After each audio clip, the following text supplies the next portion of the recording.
pictures that we are getting right now from the state of West Bengal. Also, if we talk about the National President of the BJP, JP Nadda, who is in the state of West Bengal, and other programs that are lined up for the day for him, whereas far as Parivartan Yatra roadshow for now that has been cancelled, and the live pictures that we are getting of JP Nadda as we speak, and we'll be getting you more updates from the state of West Bengal on the same when we are talking about the BJP going all guns blazing against the ruling TMC. This is the Rishi Bankim Chandra Chattopadhyay's residence in Nehati, where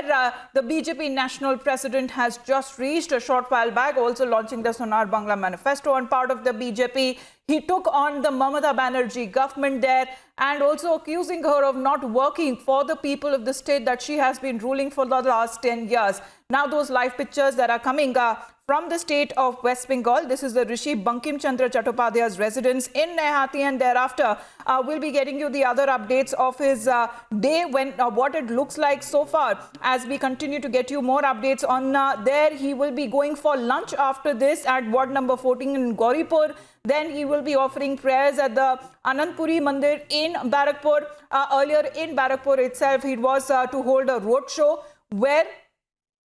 the city police had denied him permission last evening, with the BJP now deciding to move court to take up the matter. Going across to Shrishti now for a live update. सृष्टि, आज के दिन के बारे में बताइए। अभी ऋषि बंकिम चंद्रा के residence में वहां पहुंचे हैं जेपी नड्डा। वहां क्या जाने का इनका मकसद है, क्या मैसेज है और इसके बाद कहां जाएंगे? देखिए, यहाँ पर तस्वीरें भी हम आपको लगातार रिपब्लिक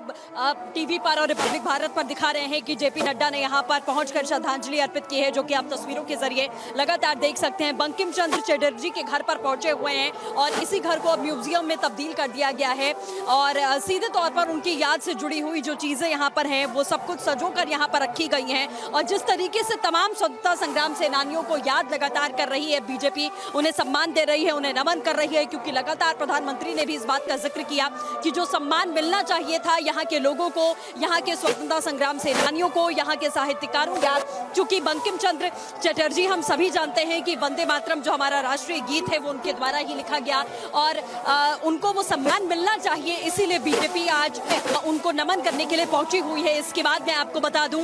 सीधे गौरीपुर जाएंगे जेपी नड्डा, जहां पर जूट मिल के जो वर्कर्स हैं उनके घर पर खाना खाएंगे। तमाम खाने का इंतजाम लगातार किया जाता है। बैगन भाजा की बात करें, आलू की सब्जी की बात करें, तमाम ऐसी वैरायटीज रखी गई हैं जो वहाँ के लोग खाते हैं, जो यहाँ का स्थानीय भोजन है, जो यहाँ का प्रचलित भोजन है, वो जेपी नड्डा करेंगे। और उसके बाद में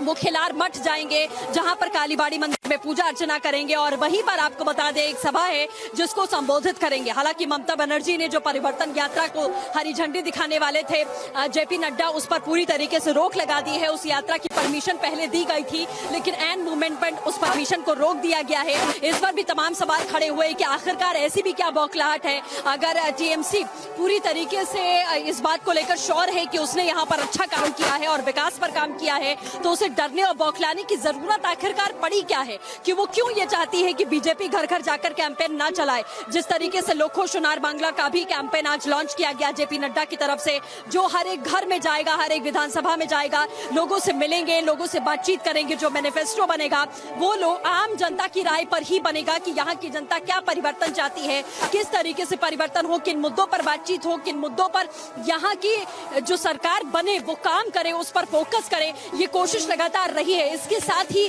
यहाँ की जो संस्कृति है, सभ्यता है, जेपी नड्डा ने लोखो सोनार बांग्ला कैंपेन लॉन्च करते समय कहा कि यहाँ के लोगों में नस नस में संस्कृति और सभ्यता बसती है, परंपरा बसती है। कलाकार সাহিত্যিক শাসক তার জন্মস্থানে আসাটা গৌরবের এবং পশ্চিমবঙ্গকে ভুলতে গেলে তার জন্মস্থান প্রেরণার জায়গা। তিনি যে সাহিত্য রচনা করেছেন সেটা বাংলার সাহিত্য, বাংলার পরম্পরা, জন্ম জীবন পদ্ধতিকে তুলে ধরে, ইতিহাসকে তুলে ধরে। তিনি নিজে একজন যেন প্রেরণাদায়ী কবি ছিলেন, যেন বন্দে মাতরম অমর গীত তিনি রচনা করেছেন, যেটা আমরা স্বাধীনতার प्रेरणा হিসেবে পেয়েছি।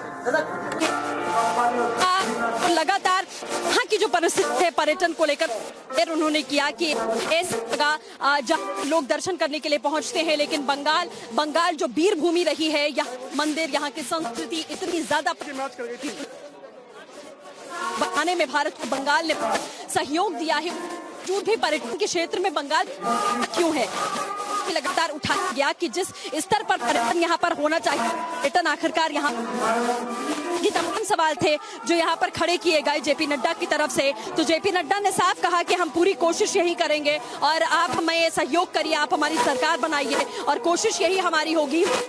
कि इसी तरीके से हम बंगाल का परिवर्तन करें और बंगाल को सोनार बांग्ला में हम तब्दील करें। बिना जनता के सहयोग के ये पूरा नहीं हो पाएगा। तो तमाम सवाल खड़े किए गए यहाँ पर जेपी नड्डा की तरफ से ममता सरकार पर कि ममता बनर्जी के पास में अगर कोई मुद्दे हैं तो उन मुद्दों पर बात करें, उन मुद्दों पर वो डट कर सामना करें। इस तरीके की बौखलाहट दिखाना कि आप रैली को नहीं होने देंगी, आप जन समर्थन में नहीं जाने देंगी, बीजेपी को लोगों से मिलने नहीं देंगी, बातचीत नहीं करने देंगी, आखिरकार ये कहाँ क्या न्याय है? लोकतांत्रिक देश में हम रहते हैं, हर पार्टी को अपनी बात रखने का अधिकार होता है। इसके साथ ही जिस तरीके से ममता बनर्जी की शब्दावली यहाँ पर देखने और सुनने को मिली है, हुगली में जनसभा करते हुए ममता बनर्जी ने प्रधानमंत्री नरेंद्र मोदी को गुंडा कह दिया, प्रधानमंत्री नरेंद्र मोदी को रावण कहा, दानव कहा, इस तरीके की बातें ममता बनर्जी ने यहाँ पर उठाई हैं। तो सवाल उठता है, अब जेपी नड्डा बाहर निकलते हुए, ये तस्वीरें हम आपको दिखा रहे हैं, आप बाहर वो निकलते हुए यहाँ पर नजर आ रहे हैं और उसके बाद सीधा वो मंच पर जाएंगे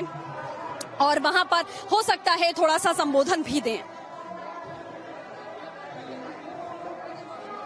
So those are the live pictures that Shrishti is getting us where the party is now will be seeking when it comes to the Loko Sonar Bangla, the manifesto so far that has been launched by the party, the vision rather, what it seeks from the people of West Bengal, and will be seeking suggestions from nearly 2 crore citizens of the state of West Bengal for its election manifesto ahead of the assembly polls. Though this campaign, the BJP will be directly engaging with the citizens of West Bengal in crafting a vision for the state in the coming 5 years and inviting them to give their suggestion. That is what the BJP National President JP Nadda had said during his earlier address. And right now he's paying tributes to Bankim Chandra Chattopadhyay, the composer of a national song Vande Mataram, at his residence that has now been turned into a museum. Thereafter he will be now going for a luncheon at a house of a jute mill labourer, and later in the day he will be offering prayers at the Anandpuri Kalibadi temple, followed by the Parivartan Yatra rally in Barakpur.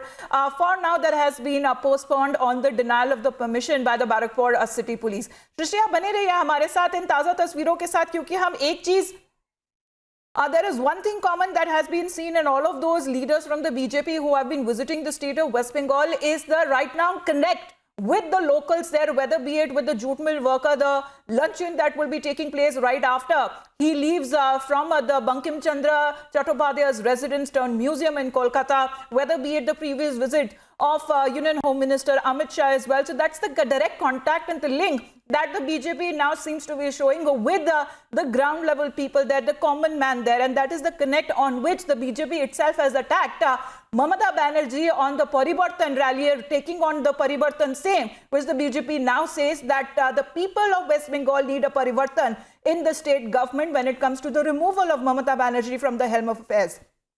So at Nahati in Kolkata, where you can see JP Nadda, the BJP chief, where he is offering tributes to Bankim Chandra Chattopadhyay, where at his residence that has now been turned into a museum, the composer of a national song Vande Mataram at his residence come museum, and thereafter he will be moving towards a luncheon at a house of a jute mill labourer and will be offering prayers at the Anandpuri Kalibadi Mandir, and thereafter there was also a Parivartan Yatra that was planned later in the day, but for now that has been postponed. So the